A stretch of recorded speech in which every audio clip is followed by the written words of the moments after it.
এই দেখুন সরা পিঠে আজকে ভাজছি। প্রচন্ড ওয়েদার খারাপ। ওয়েদার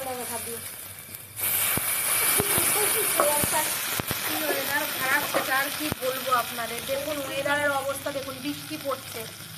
আর দেখুন এতগুলো হয়ে গেছে, দুপুরে রান্নাও হয়ে গেছে। যখন খেতে বসবো তখন আপনাদেরকে দেখাবো।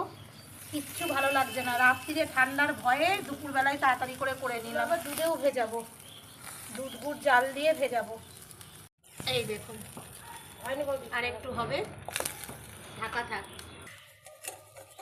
এই দেখুন আমার হয়ে গেছে, কি সুন্দর, কত সুন্দর সরা পিঠা আমার হয়ে গেছে। আর একটা হবে, একটা হলেই আজকে কমপ্লিট। সরা পিঠে দুধে ভেজানো হয়ে গেছে, খুব ভালো হয়েছে। টাটা।